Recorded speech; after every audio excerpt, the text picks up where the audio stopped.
So, you want to go to the Goodwill bins, but you're not really sure how to prepare for your trip.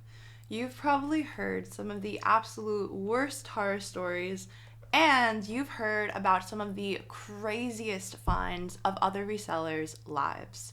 Today, I'm going to talk about what the Goodwill outlet actually is from my experience after sourcing there for the past 4 years, how it works, and how you can prepare for your trip to the Goodwill bins too.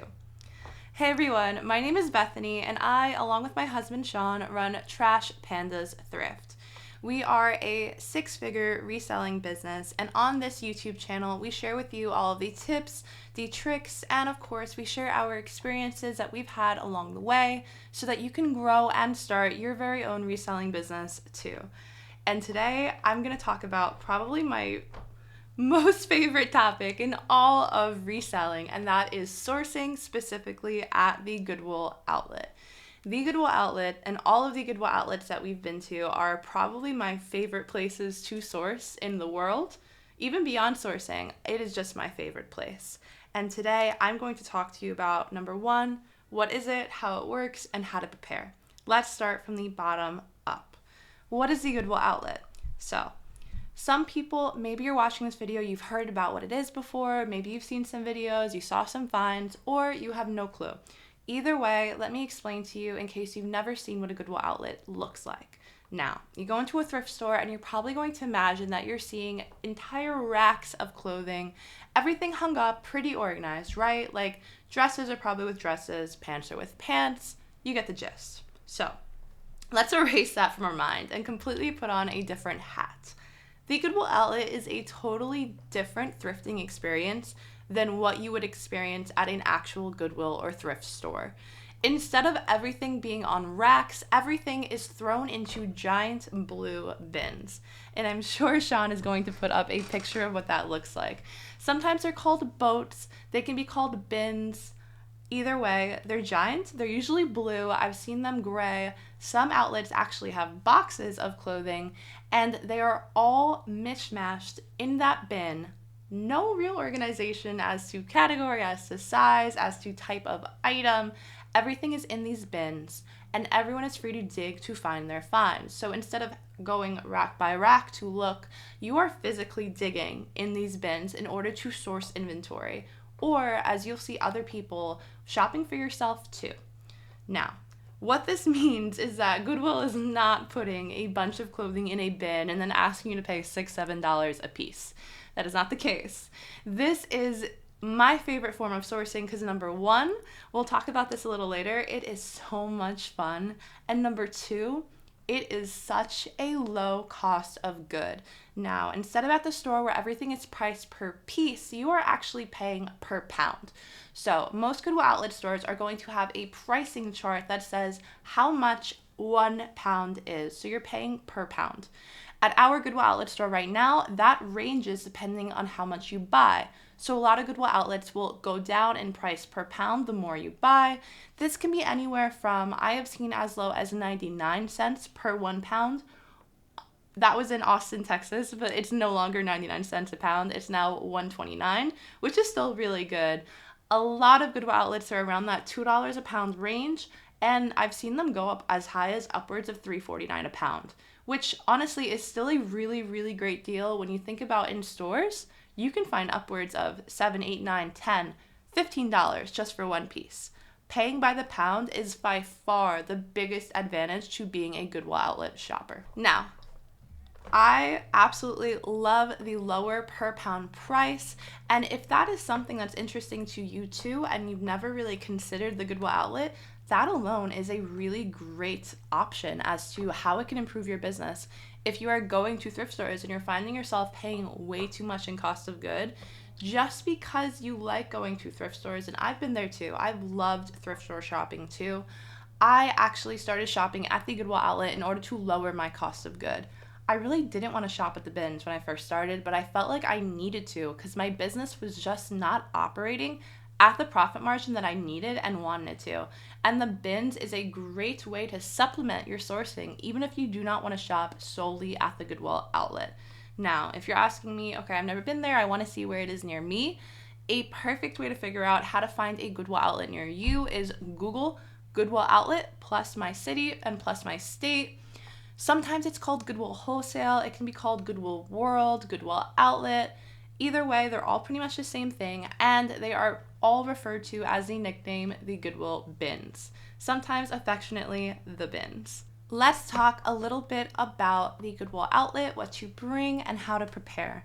So going into it, you need to erase all prior expectations, everything that you've seen or heard, and truly this is going to be a mental game and just being prepared for anything and for everything. And that is why if you've never been, or even if you already go and you want to just feel like you're more prepared and you're more confident before you walk in, this video is for you. This is my checklist of everything I like to bring with me to the Goodwill outlet. Let's start from the beginning. I love carrying a belt bag with me. So you do not want to have a big duffel, a big pocketbook with all of your belongings, right? You don't want your cell phone out. You don't want it loose in a pocket. Your car keys. There have been so many times where someone was over a bin because honestly, these bins are probably my hip height. So oftentimes you are having to reach into those bins in order to find things at the very back. And you do not want anything on your actual body that could fall out, like your car keys, like your phone. You need to secure your belongings. The best way to do that is a belt bag, a book bag I've seen other people do, or just zipper pockets. That's another really great way to do that too. Just having nothing loose articles of clothing on your body. Now, that is my second point. You want to be comfortable. This is kind of like a sport. I always say I really don't need a gym membership, even though Sean is always like, we should go to the gym together. I'm like, no, I go to the Goodwill outlet. I source at the bins. I am already having an athletic activity. This is my sport. And I dress like that. Like it is my sport. Like I am going to the gym because you're going to be on your feet, right? This is a total body experience. You are not just flipping through racks. You're using your hands. This is a tactile activity. Your body is really going to be into it. And I know that this can be difficult for people depending on ability, on age. This is why you want to put yourself in the best position to be able to do this and not hurt your body. That means wearing things that are comfortable. Lightweight fabrics in the summer. I always like wearing athletic materials, leggings, always with pockets so that I can put my phone in there. Something that is breathable, that I'm not going to sweat in, that I just know at the end of the day, like for sneakers, for example, my feet aren't going to hurt. If you're going to be on your feet all day, this is when you need to invest in good sneakers. You want to make sure that you're not putting your body under undue strain. If you are on your feet and you're digging around the bins, it is a ton of fun, but also you want to make sure that you put your body in the best position. So that also means bringing fuel. You need to bring fuel. And by fuel, I need food. We love to bring trail mix, nuts, some kind of sandwich, anything that you could bring with you. I like little Ritz crackers with cheese in the middle. That is my go-to Goodwill outlet snack. And in between rotations of the bins, and let me explain what that is real quick. So the Goodwill outlet has bins of clothing. And oftentimes when you walk in, there's already all of these bins already set out with clothing. Now, at different points in time, and this is going to be different for every single Goodwill outlet, there are going to be what is called rotations. And what that means is they're going to take the bins of clothing that everyone's already looked through. Maybe they've been on the floor for a little while at the Goodwill outlet. They're going to take them to the back and they're going to bring out new clothing. And that process is called a rotation. Often people are there for quite a few hours at the Goodwill outlet because the goal is to see as much and to dig through as much clothing as possible, and that means being there for multiple rotations. That has always been my strategy, and that is why bringing fuel is so key. And when you're waiting in between those rotations, if you have a chance, that is when you need to put fuel into your body. That is food, like I mentioned, and that is water. Water is so key. I often see people with like their coffee and their thrifting, and yes, that goes hand in hand. But guys, I do not drink coffee at the outlet. Like never, full stop, because it's so dehydrating, especially in the summer. I am bringing electrolyte drinks. Now, There is a good reason for this, and you'll understand what I mean, especially if your Goodwill outlet is in the South, if it's in a hotter climate. The original Goodwill outlet that I started sourcing out was in Austin, Texas. And if you don't know anything about Austin, Texas weather, I will tell you one thing. It is not for the weak and those who don't like heat. It is so hot. And while the Goodwill outlet did have air conditioning, it was known to go out because honestly, it is not uncommon for it to get above 110 degrees, and there's only so much air conditioning can do for a large open air warehouse at that point. So it was hot. And you had, honestly, when you're running around like that and it's hot, you need to fuel yourself. Water is so huge. Even now, we're no longer sourcing in Austin, Texas. Sean asks me whenever I come back from the outlet, he asks me, did you drink your water? Are you drinking your water? You need to make sure that you're giving your body what it needs so that you can do what you need to do to source. I stress that so much because honestly, it is sourcing, but it's so much fun that you can often get wrapped up in it. And I will find myself being there for hours and then I'm not eating anything. I'm not drinking anything. And then I go home and I feel absolutely exhausted. And that is because I didn't give my body what it needed while I was there, which is why you need to prepare before you go so that when you leave, you don't feel exhausted and like you never want to go back because you've never felt that type of tired. That type of tired really only comes when you're not giving your body exactly what it needs in order to dig in the first place. I learned that one the hard way. Now, something else that is so key is having enough goodies, your reseller starter kit, so that you are prepared before you walk in. So, in regular Goodwill stores, there are probably going to be carts, maybe a basket, something that you can shop with, put all your finds. That may not be the case for the Goodwill outlet. Some Goodwill outlets do have carts, right? Maybe they all get taken in the middle. Maybe there's just not enough carts at your Goodwill outlet. Either way, I like to prepare as if there's going to be nothing there to help my shopping experience once I get to the Goodwill outlet. That means I need to take something with me. So I like to use a wheelie cart that I call of some kind. This is almost like a grocery cart. Mine is named Mr. Wheelie. There are Hulkin bags. There are even, you can take, my grandma has a rolling grocery cart that is perfect for this too, that I've seen other people take too. IKEA bags, large tote bags, anything of the sort, whether it's rolling, whether you carry it. I prefer something that is rolling, but anything that you can put in to carry your stuff is definitely something you want to bring so that you're not stuck there with a pile of clothing in your hand and you have nowhere to put it. And then you just can't dig anymore. That is so, so important. Okay, some other random items that I think are super helpful is I love bringing a Tide pen with me. What I mean by this is Tide wipes, Tide pen, any type of stain or whitening little stick. I love taking this with me because if I see a spot on a piece of clothing and I think I can maybe spot treat it when I get home, I love to whip out the Tide pen, do a little work on it, and see if it's going to come out a little bit, I can take this home with me. I know that I can probably stain treat it. It's a good idea. It's just another weapon so that you aren't, if you're there and you're seeing a ton of stuff that some of it might be stained, you're not sure if you can get the stain out, this is a great way to actually be able to take an educated chance on it instead of being disappointed when you take stuff home, it has stains, and you just feel like, why did I take this home? That is a big one for me, and it has completely changed my shopping experience. The last two are definitely important too. We already talked a little bit about shoes. Sean. I'm calling out Sean in the biggest way right now. Please wear closed-toe shoes. Sneakers, closed-toe sandals to the Goodwill outlet. Do not be like Sean. If Sean does not put a picture of him wearing flip-flops to the Goodwill outlet for months, I will probably put it in the comments below because that man walked into the Goodwill bins every day wearing flip-flops to the Goodwill outlet. I already told you, this is a sport, right? You're going to be walking around a lot. There's also a lot going on, and there's a lot of people near you, especially at our location that we sourced at.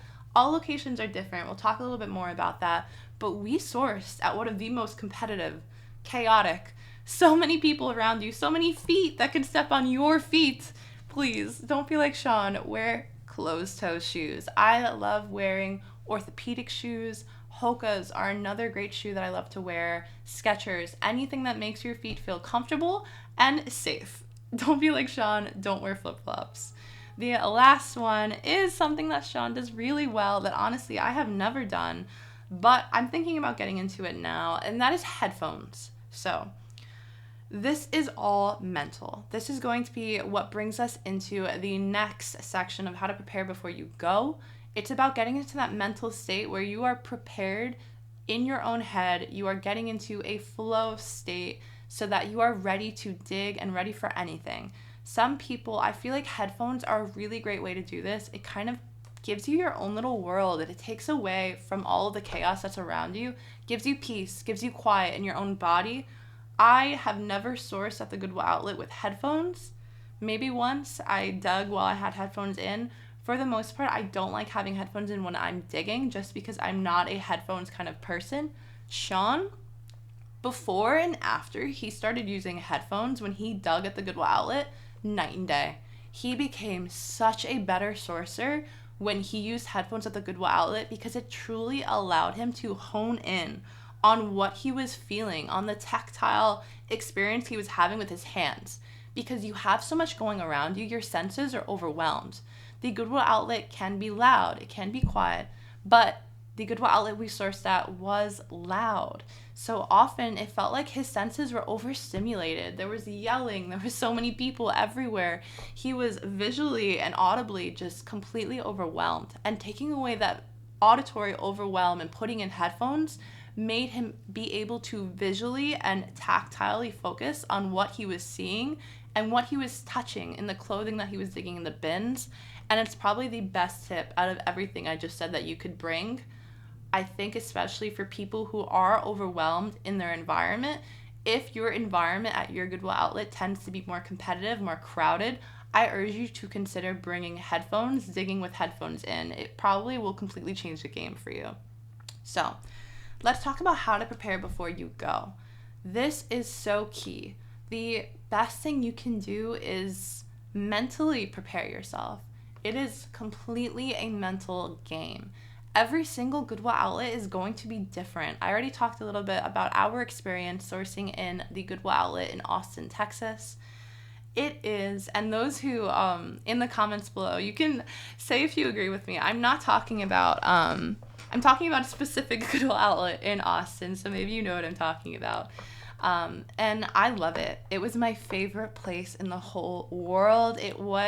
It is the Goodwill outlet that made me love all Goodwill outlets, and I absolutely have nothing but amazing things to say for the location, for the staff, and for the amazing other resellers who we made friends with, still are friends with to this day. I love you guys, and you guys know what I mean when I say it is chaotic, it is competitive, and it can be at sometimes borderline aggressive. And that is okay, because that is just the environment of that Goodwill outlet. There is another Goodwill outlet in Austin that is much more calm, much more quiet, much less fast-paced. And the Goodwill outlet that we source at now in the San Francisco Bay Area is so peaceful. It is so calm.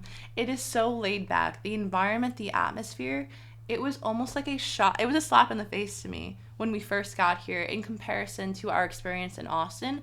And it is honestly the best example of how different every Goodwill outlet can be.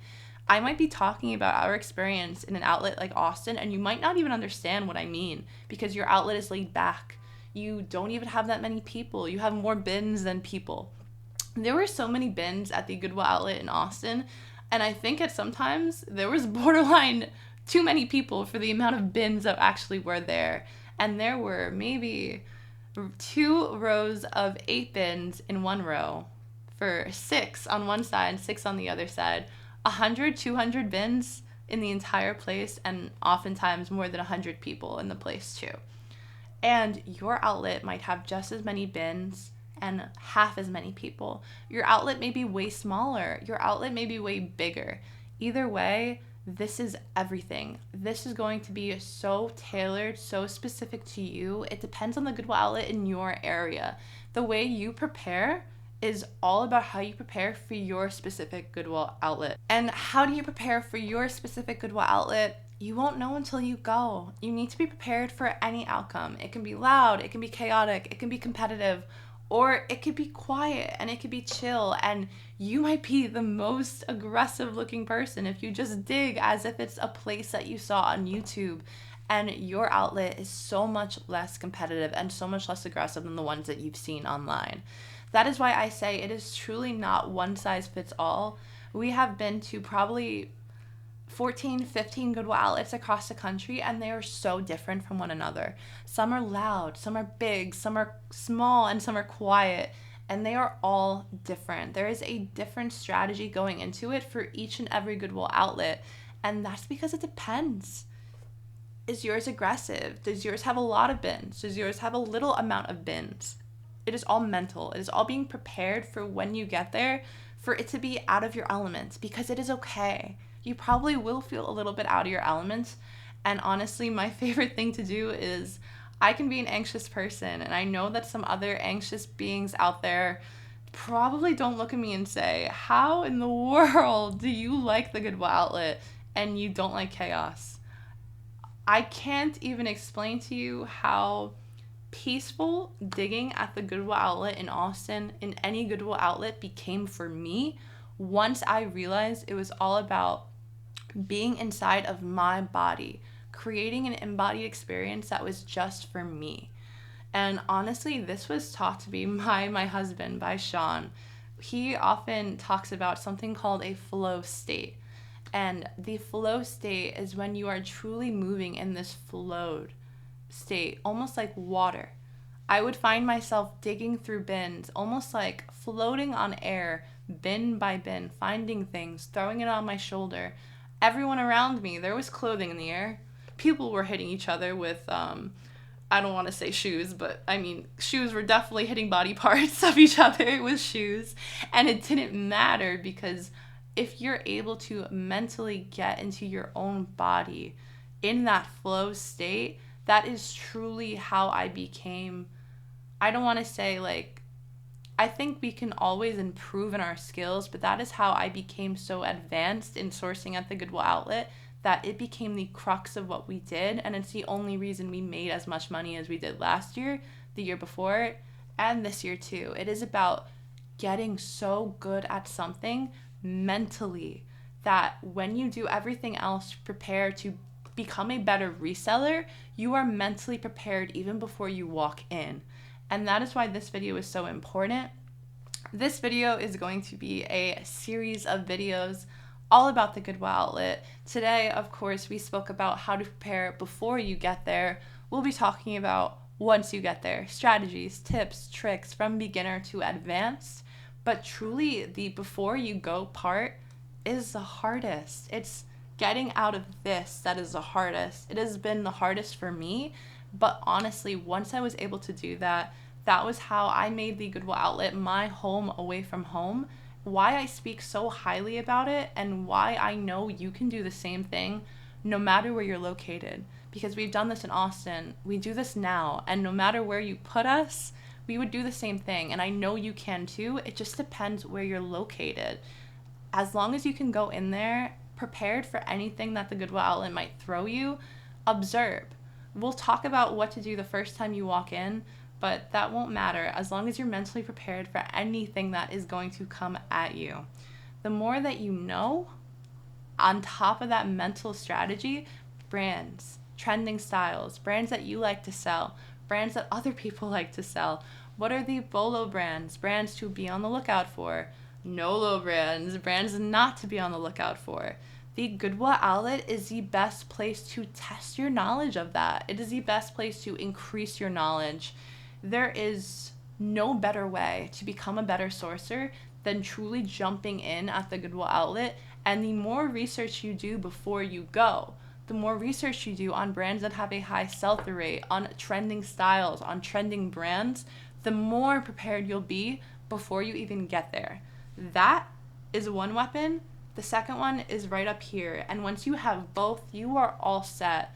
That, plus some headphones, maybe some closed-toe shoes, your reseller starter kit, your fuel, your leggings, your belt bag, or your bag, whatever you prefer. That is the entire kit of what you need before you go. And honestly, that is, if there was someone that could have given all of this to me the first time I went to the Goodwill outlet, maybe I would have actually bought something the first time I went into the Goodwill outlet and not just run out like I did the first time. This is everything that I wish someone could have been there to tell me when I first started sourcing there. And that is why I hope it is super helpful for you, because I am your biggest cheerleader. And whatever you would like to set your mind to do to lower your cost of good, to try something out, the Goodwill outlet is the best place to do it. And these are the tips that you need to prepare before you go. If you like this kind of content, and if you'd like to see the other videos we put out in this series for the Goodwill outlet, go ahead, subscribe, hit that button down below. We will be putting out more videos on this, and I can't wait to share even more about all of our experiences, all of our tips. I hope this helped you guys out. Thank you so much for watching, and I'll see you on the next one.